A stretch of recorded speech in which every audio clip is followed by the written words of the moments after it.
Oh, not a lot. Just running around like a mad woman. How are you? I'm good. Good. You sound like you're smoking a cigar. I am not. I wish I were. Oh. There is not one single fucking cigar lounge where I'm at. You put Like, that, you did say that.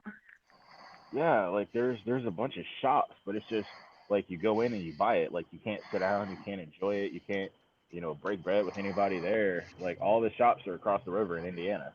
I mean, all the lounges, and I'm like, yo, I ain't trying to go that far. Fuck. Are you in Chicago? Nah, I'm in Kentucky. Okay. All right, guys, let's get this thing rock and rolling. So, all right, so Ryan, before we went live, we were talking about the girl that accused a couple white boys of holding her down, cutting her dreadlocks off, which kind of led into then our conversation about.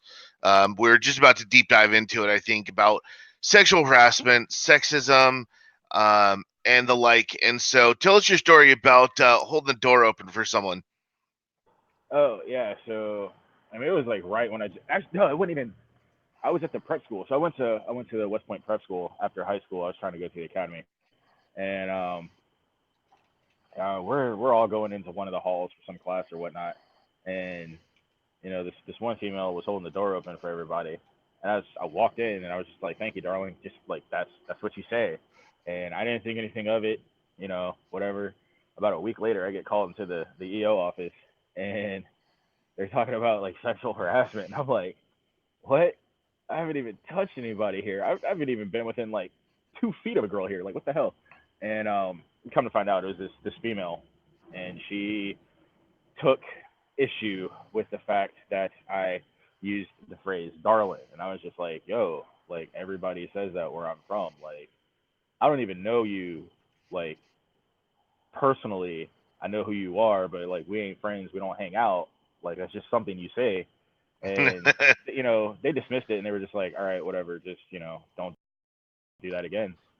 And years later, when I was still in the army, I had a girlfriend at the time, and things did not work out to say the least.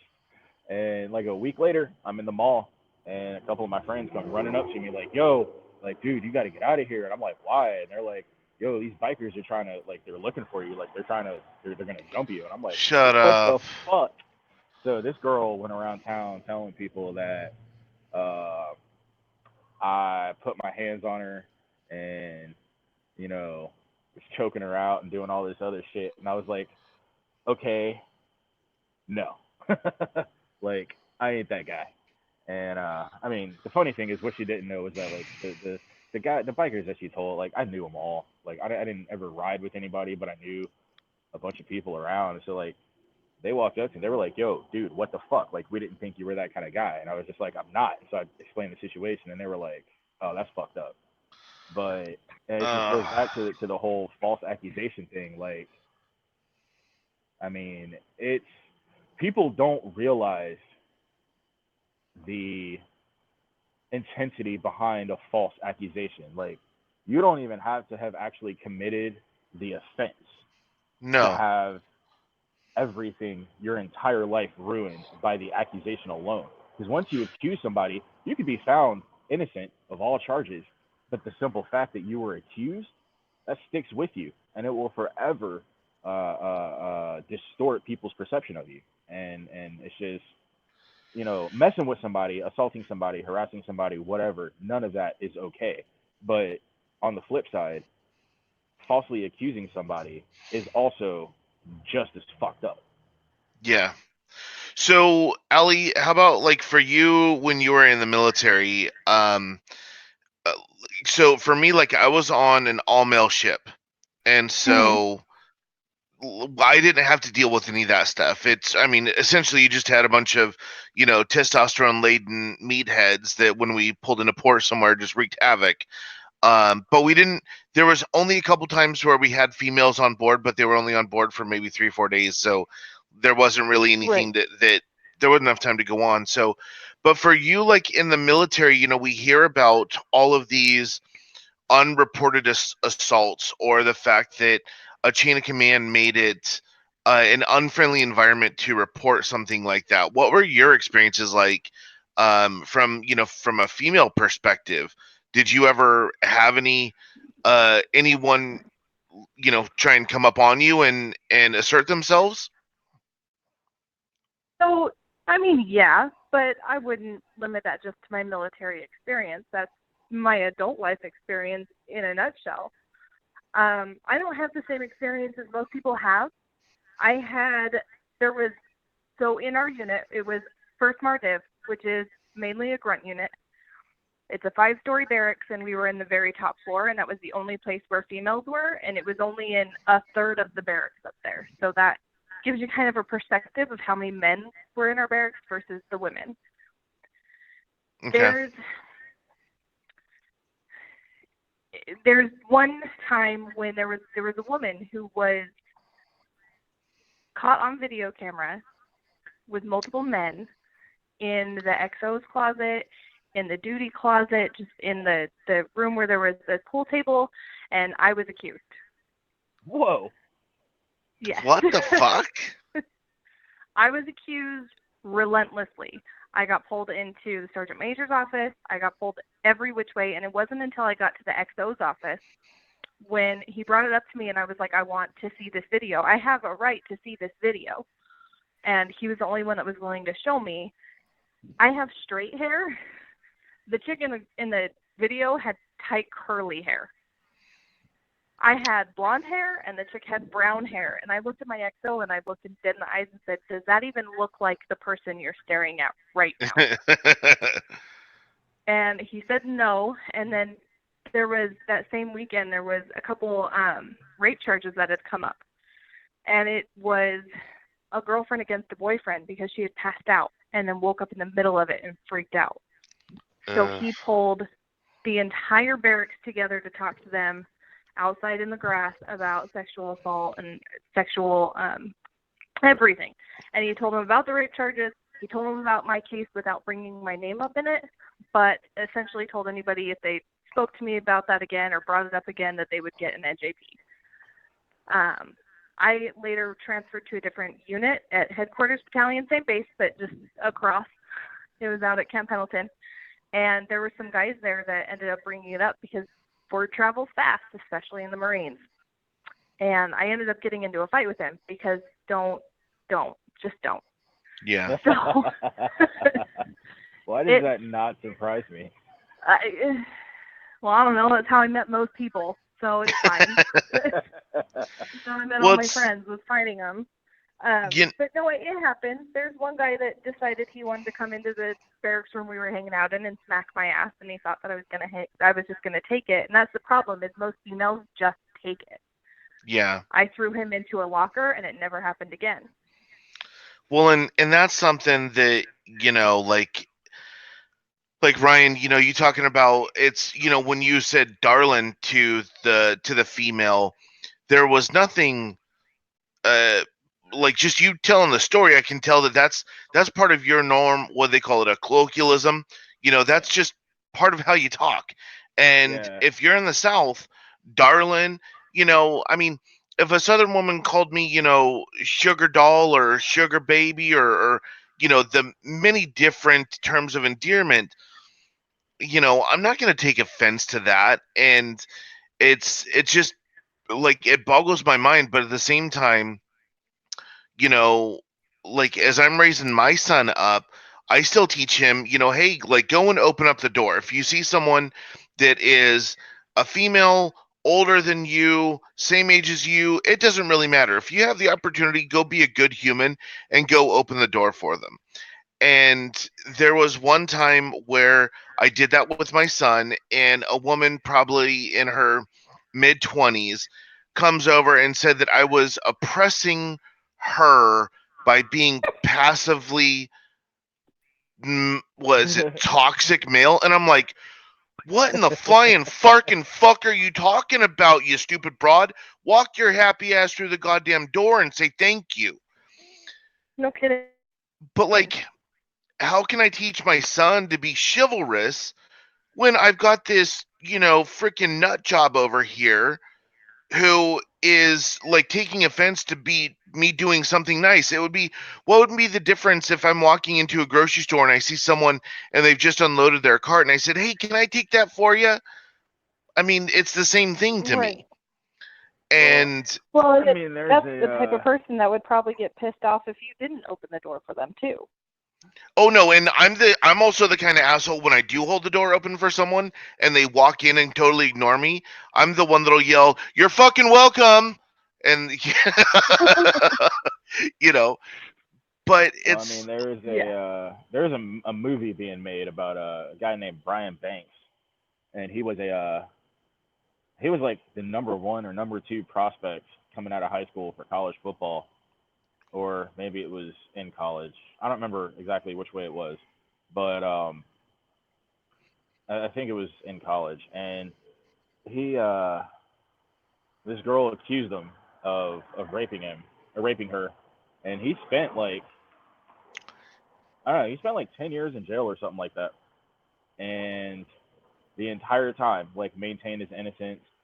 His case was taken up by this nonprofit, and they got the girl on camera admitting that she made it all up.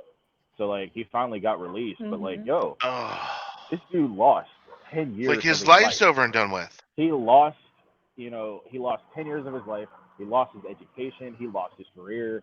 Like he lost everything because Right. you Well, and lied. we all know what happens to sexual offenders when they get locked up. Like the Yeah, fact that he made it out alive is one thing. but Right. and so like there's a lot of contention about the whole discussion because now people are saying every mother should be afraid for her son, and then people on the other side are saying, well, good, they should be afraid because we've had to be afraid for however long. And like I don't really subscribe to that particular argument.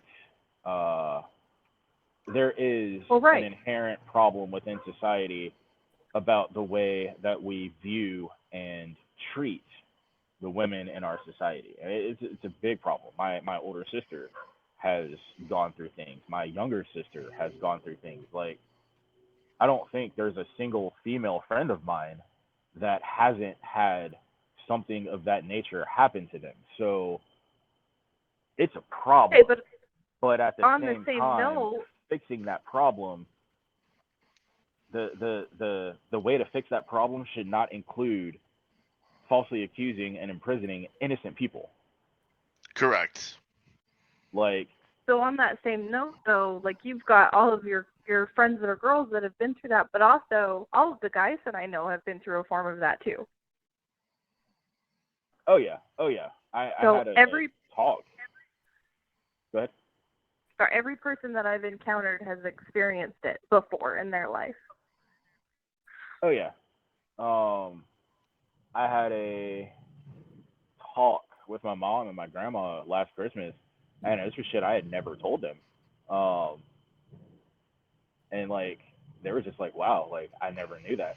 And I'm like, most people don't even think that the flip side of that is even a real thing. Like, yo, guys deal with that shit too.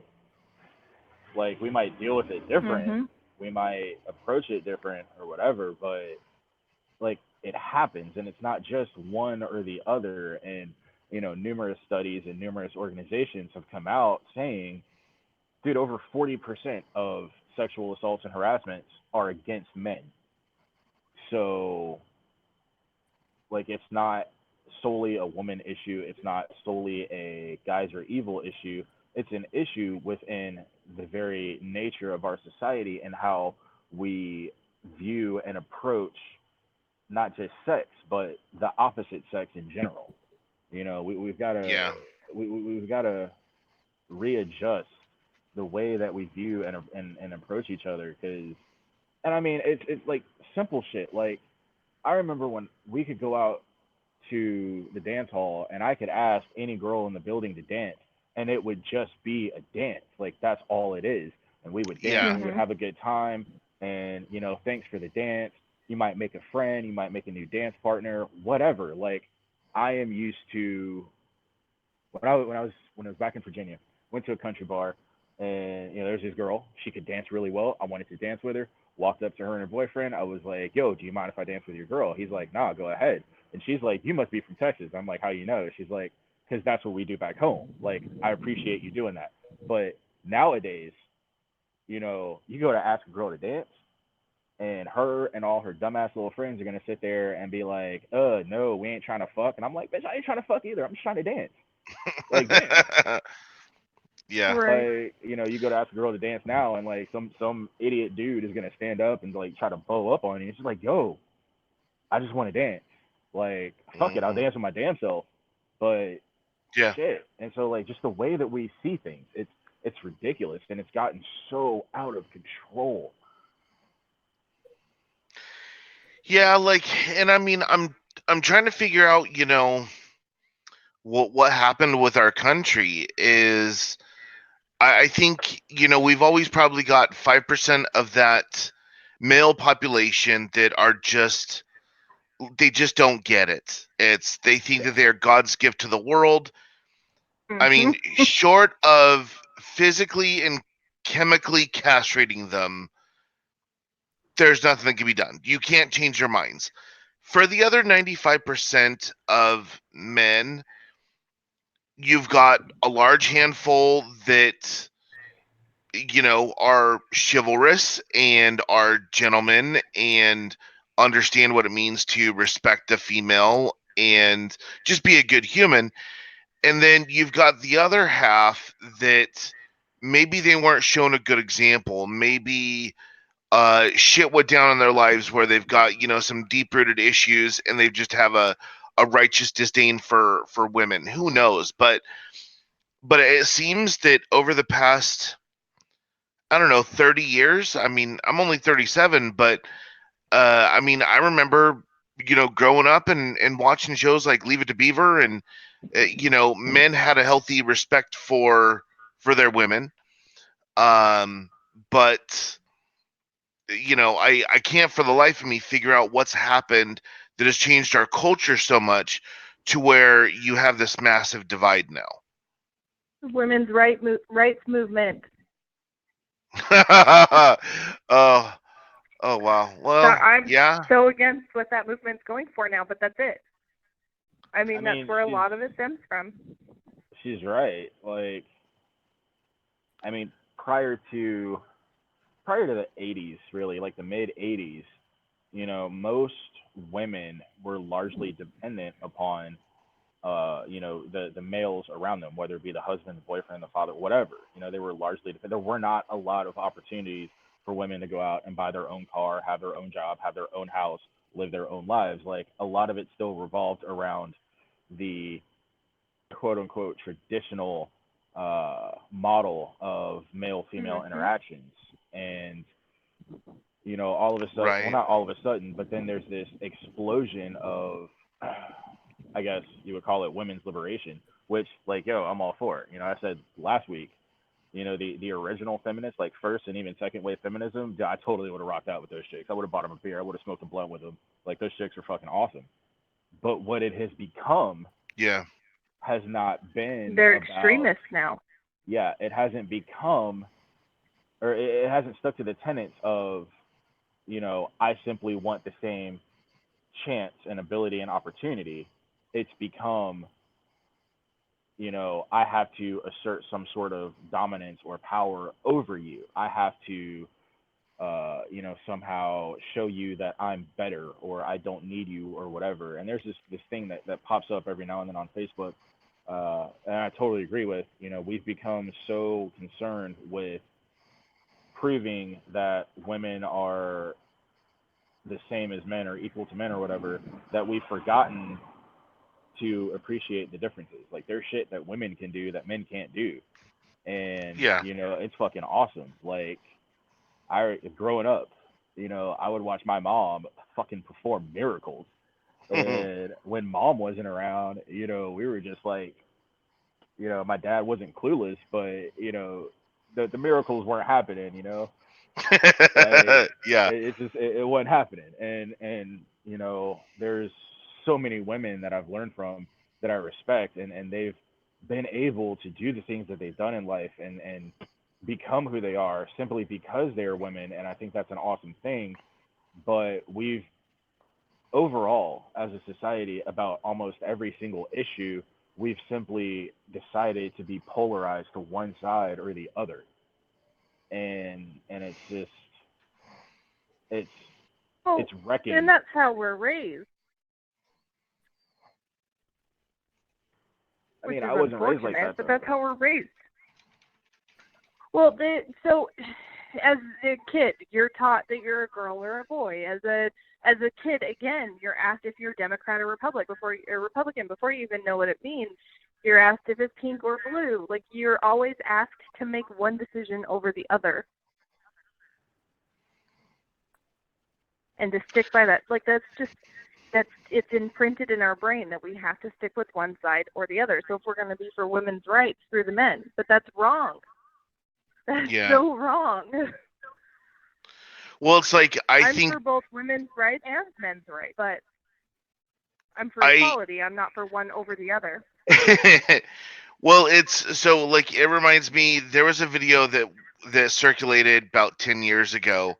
And I'll put a link in the like comments section so everyone can see it, but or here, I'll just share it because I think it bears, you know, bears seeing because it truly shows like when this women, equal rights movement goes so far one way, and it really just starts to, I think, infect the brains of people that should have more common sense. But this is between Senator Barbara Boxer and Brigadier General Michael Walsh, and I love this video, absolutely love it. So I'll play it here for you guys to see.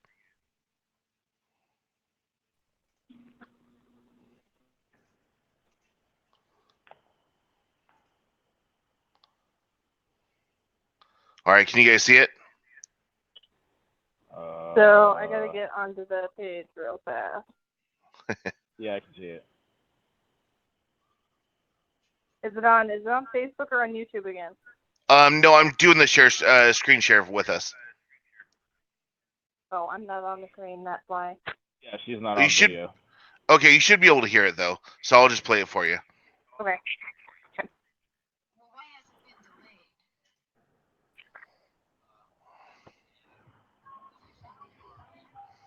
Oh.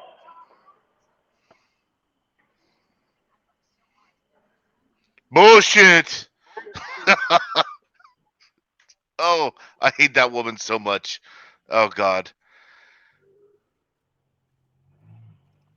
But like something like that, I mean, you've got a brigadier general, and his entire life, probably for the past 35 years, have been calling someone yes sir, no sir, yes ma'am, no ma'am. That's it.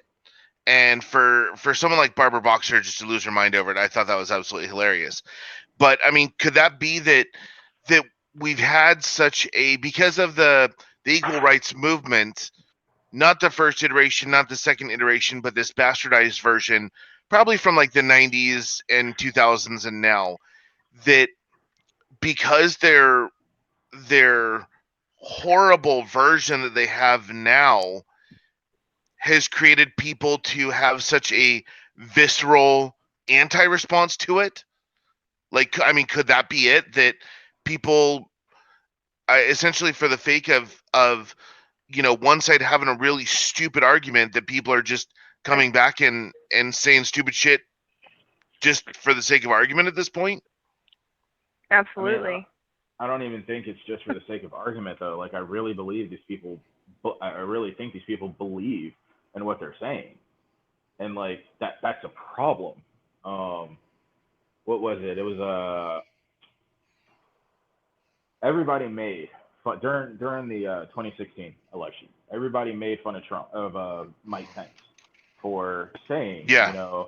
I will not. I don't I don't have dinners or lunches, or I'm never alone with another female unless my wife or somebody else is present. Like that's my way of protecting myself and making sure that nothing can be mistaken.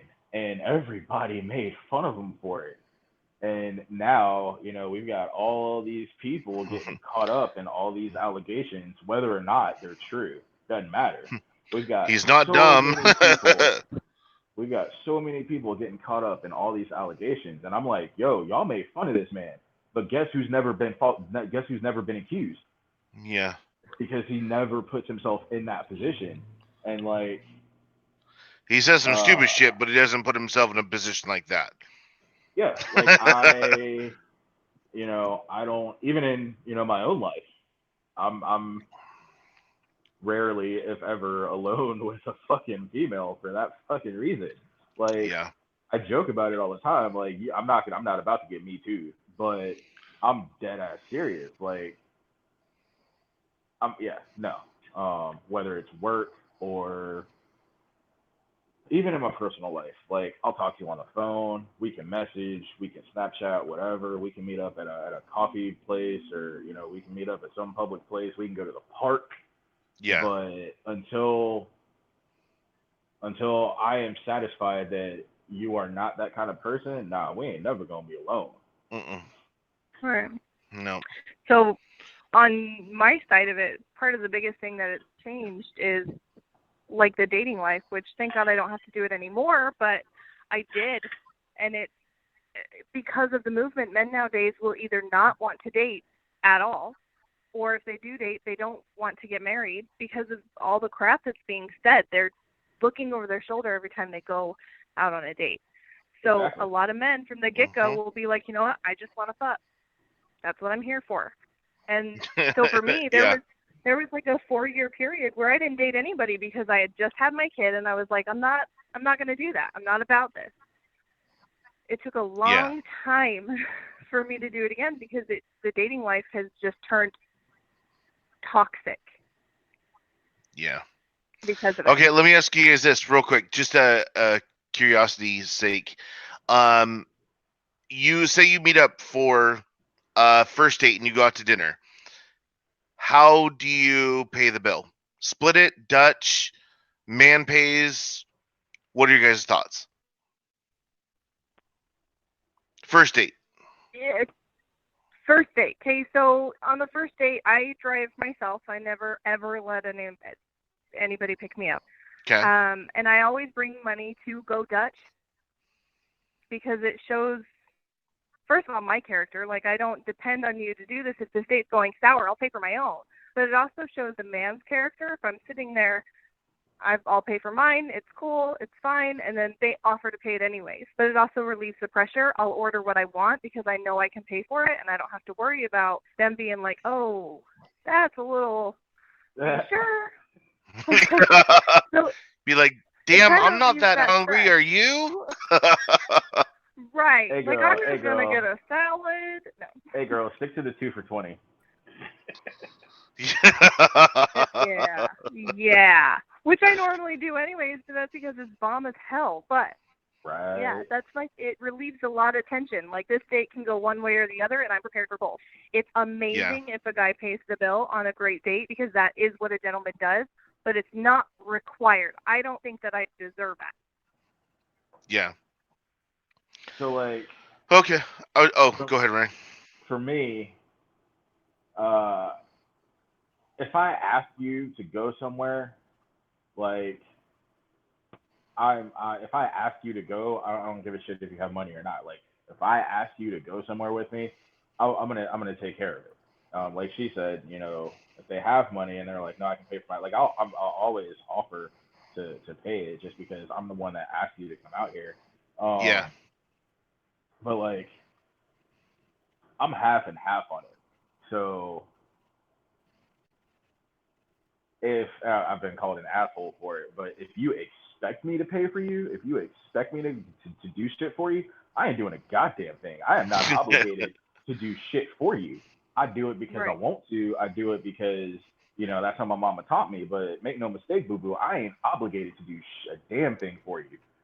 Yeah. So there's been a couple girls that just like expected shit, and I'm like, that meme that's been going around. I'm gonna head out. Yeah. Deuces. Right. But I mean, I think it comes down to, and it's funny because one of my friends posted that question earlier. But I think it really comes down to communicating. Um, Expectations. yeah, like Yeah. I had, it wasn't even a date. I was talking to this chick, and my work schedule is always in flux. So there's I don't work a regular 9 to 5. So I could work 9 to 12. I could work 9 to 9. I could be up at midnight still working. Like it just depends on the day. And I had to reschedule on her twice, unfortunately. And like she went off into she was telling me that I needed to tell my job that I had stuff to do and that she should be more important. I'm like, bitch, I ain't even fucking met you yet. You ain't important. I remember you posted screenshots of that. I remember reading that going, Yeah, who is yeah. this broad? Like, what the fuck? So, I do understand that there is a legitimate concern nowadays about being catfish. And Yeah. like she brought that up and I was like, look, like I am more than willing to meet with you just to put your mind at ease. And so like we met up and I offered, I was like, don't worry about it, I got it. And she was adamant about paying for herself. And I was like, all right, cool. But then like she spent the entire time bitching about men, her ex and her sister's husband and her sister's ex, and like just bitching about men. And she was just like she straight up said to my face, yeah, I heard that about military men, that y'all are just a bunch of womanizers. And I'm like, then bitch, why the fuck are you sitting across from me right now? No Be like, you kidding. are on the wrong side of the crazy hot index. You need to kick rocks Yeah, and get so the fuck like, on it. I met up with her like I said I would, just to put her mind at ease that she was not catfish, and I didn't talk to her again. I'm like, yo, like this right here is a prime example of why so many dudes nowadays just don't fucking bother. Yeah. And I mean, Right. to be fair, uh, guys can be little bitches about shit. Yeah. Guys can be some whiny ass little bitches. They get hurt once and they got to go off into this fucking tirade about how women ain't shit, just like women go off on tirades about how niggas ain't shit. No, it's all dumb. Like, Right. Yeah. you extricate yourself from bad situations, you learn from them, and you fucking move on. Yeah. That's how it should be. So, oh, go ahead. No, I was just gonna say that's how it should. That's how it should be. Me and my husband got into it when we first started dating about it because I offered to take him out to food. So he paid for my first meal. He paid for our second date, and then on the third date, I was like, "Let me take you somewhere." And at first, he was like, "I don't like this. Doesn't make me comfortable." And he has a sister, and they were just like, "Let her do it. Just let her do it." But it was a big thing in the beginning, and we had to communicate that it was my way of saying, "Hey, guess what? I appreciate that you're paying for my date, for my food and whatnot on our dates. Like, let me just give back." Yeah. So it's a weird thing nowadays. Yeah. All right. So last week we touched on leadership. So like for last 20 minutes or so that we have, want to talk about leadership a little bit. So, I think for us as veterans going into the civilian sector, for those of us that have had leadership positions, essentially, I mean, you can be an E3 in most branches of the military and be in charge of a couple people. You can be an E4 and be in charge of 5, 10, 15 people. Um, we've all had our great examples of leadership and we've had our truly horrendous examples of leadership.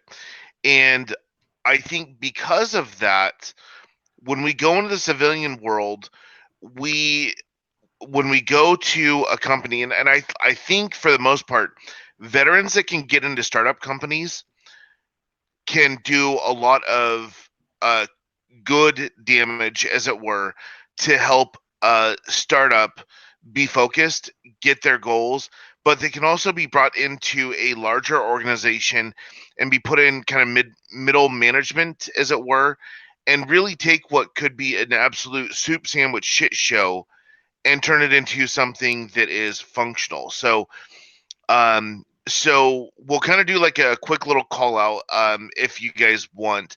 Um, I'm sure like when I say great leaders, you've got one or two people that come to the top of your head, for when you served. So do you want to give them a quick shout out real quick for those people that were second to none? Sure.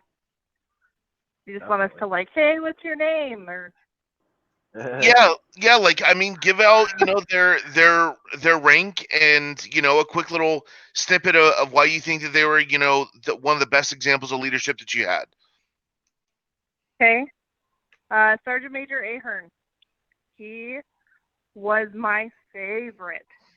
He was only first sergeant when I was stationed with him. He got promoted right after he left our unit, but he pushed me. It was my first time in a reserve unit. It was when I first started the active duty in the reserves, and I met him on bad pretenses. And he pulled me in the office and said, if any of this is true, I will find out, because you'll do the same thing here, and I will get rid of you. And that was the most honest anybody had ever been with me, but it also scared the living piss out of me. So after a while, I was the only female in this unit. I was doing all the PTs with them. I was doing all the trainings with them. Him and I had formed a bond, I guess you could say. He pulled me into the office for everything that he needed counsel on. If he needed to NJP somebody, he would ask me my opinion. He let me handle my department the way that I needed to handle it in order to get it done. So a bunch of grunts getting all crazy in the freaking cafeteria and I need paperwork signed, he let me stand on a table and yell at them to get in line, or tell them I wasn't filling out their deployment paperwork until they did. He gave me the ability to be the Marine that I was and guided me in how to do it. And taught me what it was to be a leader, taught me what it was to be respectable, and also taught me what it was to be respected, because up until that point, the military just told me that I had to be the baddest bitch around. Which Nice. was wrong. Yeah. Which it was wrong. So I got their respect eventually, and now that's the unit that I talk to the most. Nice. What about you, Ryan? Yeah, I got two for two completely different reasons. Well, he was my sergeant major when we were deployed, Sergeant Major James Norman, and that guy was the textbook definition of leading from the front. Uh, he was small in stature, but you knew when he was around. That dude just had a command presence like very few people I have seen. And we'd be PT, we'd go on a 12-mile run. Sergeant Major's right there in the front, dusting all of us, making us look like little bitches. And he would swing back around and pick up the stragglers. He would. I never saw him lose his cool, but you definitely knew when he was serious, when he was coming down on you. And Yeah. just that kind of presence can teach you a lot about leadership itself. And then the other, on a much more personal level, was First Sergeant French. He unfortunately died a couple years ago, but when we were deployed, me and him always had a very contentious relationship. I could not stand him, and I could tell you he could not stand me. But once the both of us navigated the difficulties that we faced on that deployment, there was a level of respect that we both earned from each other. He was like the only one that had my back during a very pressing time, to put it mildly. And he went to bat for me in a hardcore way.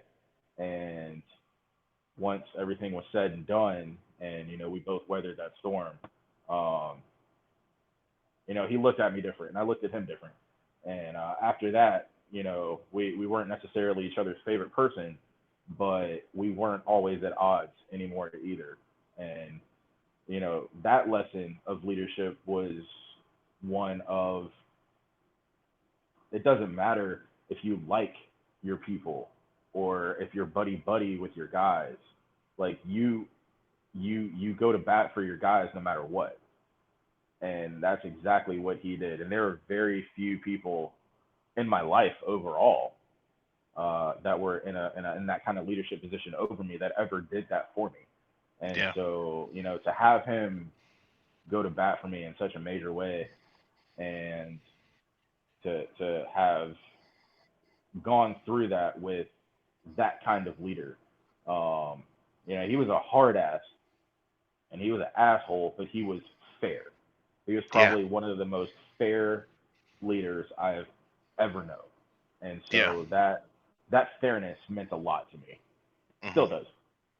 How often? So that hard assness but fairness. How often do you come across that in the civilian world? Very fucking rarely. People don't know how to do that out here. Mm-mm. No, it's hard. I think that's probably Yeah. one of the hardest things for us as veterans to navigate is when we have the leaders that are like that, that, are kind of like, Gunnery Sergeant Hartman, you will hate me, but the more you hate me, the more you will learn. Yeah. And so like, I mean, pretty much the same as both of you guys. Um, I got three people, and it's all because it's all tied to one incident. Um, so gambling is not allowed in the military. Fuck off. Uh, my buddy and we played a couple Marines in spades, and we bet $200 a head. My buddy and I happen to also be repeat spades tournament winners. Like we could, wink and know what each other had in each other's hands. And so we pretty much ran wheels twice and won like in four hands. Well, the Marine didn't want to pay up and then accused us of cheating and then tried beating my ass. And he did it in front of our yeah, like fucking stupid jarhead. Did it in front That of our sounds like us. did did it in front of our command master chief and the command master at arms. And so the three, so I've got Senior Chief Lynch, Chief Broderick, and BM1 Carone. Like truly, if it weren't for them, I mean, I would have been a shitbag sailor, probably would have been kicked out for one reason or another. I'm almost certain of it. And so I'm going up to Captain's Mast. Didn't even do like a disciplinary review board. It just went straight to the fucking old man. And all three of them told me, they're like, look, so we're going to tell you this. There's no way to, pussyfoot around this. Everyone on this ship knows that you gamble. Everyone on the ship knows that you've made thousands upon thousands of dollars off of other people. It would be the dumbest thing ever to go up to the captain and lie. So we go up, and the captain's got, my senior chief, my chief, and my first class up there. And all three of them, they say, Imes is a smart sailor. This was very bad judgment, but we believe that he knows what his mistakes were, and whatever punishment you deem worthy is we'd agree with. But we also ask that you understand that he's been a 4-0 sailor. He has advanced every time that he was up for promotion. He's already won countless awards for leadership and workmanship. And just the fact that, I mean, I'd only been on the ship for like 9 months, and, they took a flyer on me. They were also the kind that, if you were acting like an idiot, they'd be like, why are you acting like a fucking idiot? But they would also be the ones who would come up and say, hey, according to your rank and your pay grade, do you know what this is? Or do you know what that is? And if you said no, they wouldn't get upset with you. They'd say, all right, let's go and learn how to do this. So that way, when you go for your E5 exam, you can pass it. And they were the kind of like a living leader that didn't just kind of dart in and out, but were there for the whole time that, I served with them on the ship. So then, so the nitty gritty part of this conversation, and this is if you guys want to, do you feel like calling out any leaders that were total assholes that made you hate the military? I mean, I won't like say names. I mean, at this point, what's done is done. But like, I mean, there were a few in my main unit, but the worst that I saw were in the unit that I moved to. I don't know, about 7 months before I got out. And they're a large part of the reason why I got out. Um, like I had, we went to a gun show over the weekend, and my girlfriend at the time, I collect knives. I always have. I still do. And my girlfriend had bought me this beautiful butterfly knife, like wood inlaid. It was gorgeous, and I had it in my pocket. We literally just got to the house. I walked across the street to the gas station for some cigarettes.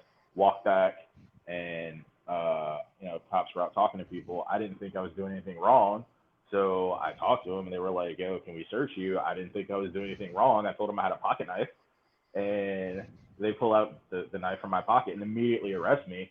Come to find out, carrying a butterfly knife is illegal. Didn't know that. However, ignorance is no excuse. Got arrested. My new platoon sergeant and first sergeant had to come bail me out, and everything went downhill from there.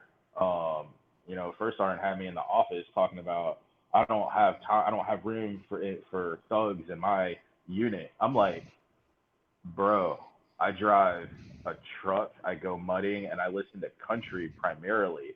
Do I strike you as a fucking thug? Like, ask anybody that knows my name. Like, I'm not about that life. It was a fucking pocket knife. And so things just went down from there, from squad leader to platoon leader or platoon sergeant, fucking first sergeant. Like, it was just downhill. I ended up breaking my foot, and I didn't know it, but I was supposed to be on quarters because it was a bad break. Like, I still have problems with that foot to this day because of how I broke it. And they put me on some pretty strong pain meds. So I went straight to, I missed formation that morning and ended up going back to the unit and giving them my paperwork. And I was supposed to be on quarters, but I didn't know that. They ordered me to go to the railhead on crutches in a fucking cast. And because I was still taking my meds as prescribed, I didn't make it to the railhead because I was passed the fuck out. And so they tried to fucking Article 15 me, and then it comes out that I was on quarters, and they had the paperwork, and they knew it, and they still tried to railroad me. And it got to the point where we were about to deploy, and they just put me on rear D. And so they were like, "Do you want to stay in the Army, or do you want to get out?"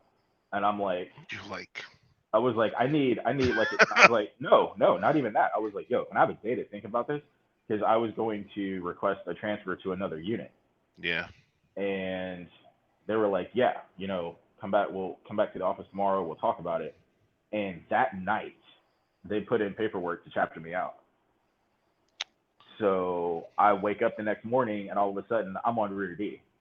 And I tried to use the open door policy. I tried to talk to the first sergeant. I tried to talk to the fucking sergeant major. Tried to talk to the CO. And the sergeant major told me that he wasn't going to let me bother the CO with my bullshit. And I was like, that's a direct violation of the open door policy. And he's like, I don't give a shit. We don't have time for fuck ups in this unit and blah blah blah. Which anybody that knew that unit back then, it was full of fuck ups. Yeah. And so like there was an institutional failure of leadership. Like I didn't do everything perfect, but at the same time, at every step, there was a failure of leadership. And I don't even know that I would call out just like one person. I would just say that entire group at that particular time in that unit, it was horrible. And I wish I could have stayed in, but thinking back on it, if I had stayed in that unit, I probably would have ended up like the complete stereotype of a shitbag soldier, because that's what that leadership did to so many of its own soldiers. Yeah. And it sucked. And there were a lot of guys that got fucked up in that unit, and a couple of NCOs that I knew just before I got out, they had a problem with it. They were like, this is not okay. Like, there are a lot of good fucking soldiers here, and their leadership is failing them. They're not developing these soldiers. So And we see that in the civilian world. You see that shitty leadership trickle all the way down and take companies that, once were great and wonderful, and you see them just fall to shit, which is heartbreaking because, um, you have these people that they may be only one person, but with your chain of command, how many soldiers do you think that they negatively impacted that prevented good soldiers from staying in the army? Oh, dude, almost. I would say at least half of the people that were on Rear D with me should have stayed in the army because they were good soldiers. Like 50, 100 of them? Um, I don't really remember how many of us were in Rear D at the time I got out, but there were quite a few. It was at least a company, Yeah. and there were a lot of guys, man. When I say guys, I mean guys and girls. There were a lot of guys that they might have they could have stood to have learned to do things differently or approach situations differently or whatever.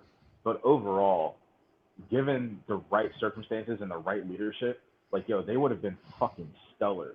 One kid Yeah. comes to mind. His name was Malone. I don't, we lost touch after we both got out, but he was brash. He had that fuck it all mentality. But when it came down to doing the actual fucking job, that kid was who you wanted next to you. Yeah. And there were so many people that got, and during that whole time in the army period, army wide, there was a whole lot of bad leadership back then. Yeah. And it's just now that the army is even realizing that the problems that they're seeing now is because of the lack of adequate leadership for the past 10, 15 years. Yeah. I there are so many people that, thinking back on it, could have been developed into stellar fucking soldiers.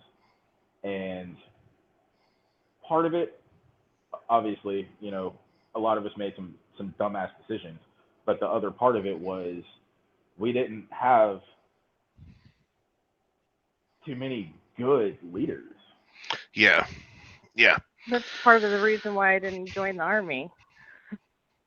I hear that a lot. I hear that a lot. Growing up around Fort Hood, that's like you just see how disposable they treat you guys. That's exactly where I was, and yeah, you're right about that. All right, so your chance, Allie. You want to throw anyone under the bus? So I don't have any that were mine. I have one, but she wasn't mine. She was my roommate's, and it wasn't anywhere close to like Ryan's. Most of my leadership, they took something you did wrong, and then they taught you the lesson themselves for it. They taught you what to learn, where it could take you. It wasn't that bad. But my roommate's staff sergeant, I don't even know her name. The window in our barracks wouldn't close. It wouldn't latch at all. And so she found that as a weakness, and she blamed it on me. Opened the window, broke into the room, and tore it apart. Completely trashed it. Emptied all of my lockers and drawers. Everything was on the floor, and it was the night that we were supposed to be cleaning up the barracks. It was that night. And she ended up harassing me so bad while we were in there that I locked myself in the bathroom, called my staff sergeant, was like, I'm not doing this. Somebody's going to come and get this. Somebody's going to come and get this bitch. Like, it's not going to happen. So my gunny and my staff sergeant come, and they check it out, and they're like, we didn't realize it was this bad. The staff sergeant had told them that I left the room trashed, that I left pizza on the floor, all my stuff strung out, dirty laundry hanging out the window, and that I completely tore up this room. And they believed her at first until they saw the broom. But she had me cornered in my own room because the window wouldn't latch. Almost had me, what's it called? Shoot, I don't know. NJP? Anyway, it's the step before the NJP. DRB? I don't know, but sure, we'll go with that. It's all different from different. Anyway, so she almost had that. But then when I went to PCS out, part of the reason why the sergeant major that I love said it was on bad pretenses is I had some gear that she ended up stealing out of my room during everything. So I wasn't able to PCS out on time because I wasn't cleared to go. And this was months after. Jesus. So it's not really, it's definitely nowhere close to his. I have worse experiences in the civilian world with leadership than I do in the military. Oh, you want to talk about bad leadership. So you know how when you get out, there's supposed to be some sort of transition process? Right, Meh. classes and stuff. I didn't find out until after I had gotten out that when I was in the Army at that time, there was supposed to be a 10-day process for Yep. processing out of the military, out of the Army. You were supposed to have a couple briefings, some classes. You were supposed to have a couple evaluations and this and that and the other. From the time I found out to the time I drove off of Fort Hood was 3 days. Mm. Everything was rushed. Like all the stuff I didn't even find out about any of this stuff until talking to one of the NCOs like months after I had gotten out. And I was struggling and a whole lot of stuff. I ran into him at the bar and he was like telling me all these things that he was like, yo, you should have done this. You should have done this. I was like, yo, when the fuck was I supposed to do that? Right. And he was like, I forget what it's called, but he was like, you're supposed to do that during the transition process. I was like, there's a process? Yeah. I mean, like when I say Tips and taps or something. something like that. When I say Yeah, railroaded, transition assistance program. that, yeah.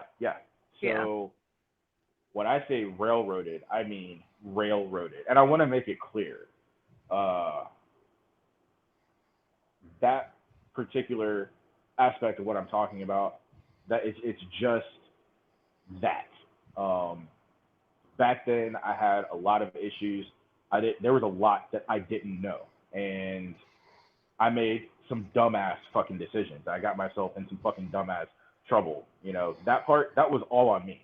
I'm not blaming that stuff on anybody else but me. But in terms of military procedure and specific leadership stuff, when I say fucking railroaded, dude, 3 days. Supposed to have 10, supposed to do all this stuff, fucking 3 days. So, but when I got out, I was like, I thought that it was great because I wasn't in that incredibly toxic environment anymore. Yeah. Like, I still remember that Sergeant Major's face. I still remember standing in front of him, telling him, like, yo, I never wanted to get out the Army. I just wanted to transfer units. And I remember the look on his face when he told me that he was not going to allow me to bother the CO with my bullshit. Yeah. And I'm just like it's stuff like that I keep in mind whenever I am in some sort of leadership position, because that kind of stuff, it sticks with you. And if you're not careful, it can really, really harm what you do in the future. Yeah, and that's, I mean, like in my experiences, I truly, I mean, when I think about great leaders, and I've been out of the Navy for 15 years now, and I've had 3 or 4 leaders in the civilian world that would rate, even with the most mediocre of leaders that I had in the Navy. And I think, I mean, were there a lot of just fucking shitty leaders? Yeah, there were. But I also think about how many incredible leaders there were. And thankfully, when I did my TAPS class, one of the things that one of the civilians told me was, take the lessons and examples that you've learned from the great leaders, but also don't ever forget how those shitty leaders made you feel. Because if you can remember that, if you can at least remember and do your due diligence in the civilian world to never make a subordinate feel the same way that those shitty leaders made you feel, you're already 2 steps ahead of the game. But then if you incorporate the great lessons that you learn from the great leaders, you're going to be doing fine. And so, I mean, I think it sounds like, both of you had the same experience I did, that, because of such shitty leaders, either directly or inadvertently, was the final reason for us getting out of the military. I mean, I think about it, and it would be 10 months tomorrow that I would have 20 years in. Let's see, where would I have And been? I think about that, and it pisses me off that I let 2 of these just fucking worthless, oxygen stealers affect me in such a way to cause me to get out of the military. But then again, I mean, I see where I'm at now, and I got out with, just, I mean, not, not all fucked up, but I think all of us veterans, when we get out, we're tainted in one way or another. We don't come out 100% as when we went in. Maybe stronger in some ways and weaker in other ways, but I still think that it's a shame that because of 2 people, I made the ultimate decision to get out of the military. Right. And I'd have been coming up on 16 years, and yeah, I feel you on that because, uh, I mean, that's why I'm such an asshole now. Like, that's why I'm so fucking stubborn now, because back then, I was too young and too dumb to keep fighting. And yeah, when that man told me that in his office, I stopped fighting. And yeah. I didn't fight for myself. I didn't fight for my career. I didn't fight for what I believe. I gave up. And But giving there's only up. so much fighting you can do, though, until you do just become apathetic, and Oh yeah. it becomes easier because you just don't have any fight left. Literally, the 2 people that are the biggest reason for me getting out of the military, probably the last 8 months that I was on my ship, it was a daily run-in with them that I had to ask myself, is it worth grabbing them and jumping over to the side of the ship, or is it worth it just to bite my tongue? And every day it became a little bit more difficult and a little bit more difficult. And I mean, no one should have to, think like that, there's got to be a happy medium, but with these 2, there just wasn't. And so, you lose the will to fight, and it just becomes easier to click your heels and aye sir and about face and go, this piece of shit, if they fall over the side of the ship and I'm on aft lookout, I'm not throwing a fucking buoy over, I'm not throwing a smoke float, I'm just gonna wish him, good luck and have a wonderful trip to meet Davy Jones. When you become so ambivalent to someone's life because you don't see them as a human anymore, you see them as an eternal thorn in your side. That's the kind of leadership that the military needs to get rid of. So the Mhm. interesting thing to all of that is the civilian leadership world is starting to pick up on that. There's a thing that keeps going around that says employees don't leave jobs; they leave bad bosses, Bad leaders, yeah, and that is entirely true. Um, yeah, there have been places that I stayed where it was less lucrative, but the leadership environment was very decent. There have been yeah. places that I left because the leadership environment was so incredibly hypocritical and toxic. And I hear it from civilian friends all the time. And exactly what is being mirrored within military leadership, or exactly what's happening within military leadership, is being mirrored within civilian leadership. It's just that civilian leadership is a lot slower on the uptake, Yeah. which Yeah. says a lot because the military is fucking slow as shit. Yeah. Yeah. Yeah. So, well, do you guys? So next week, do you guys want to keep discussing leadership, or have we beat the dead horse, or do we talk about maybe books that we've read of leadership that we follow that we kind of call our Bible, or what's your thoughts? I mean, I think leadership. I don't have should, any books. I think leadership should definitely be a recurring undertone. Yeah, I mean, when you boil it down, literally every aspect of that life and this life revolves around some kind of leadership. Yeah. So, I think that should definitely be a recurring theme.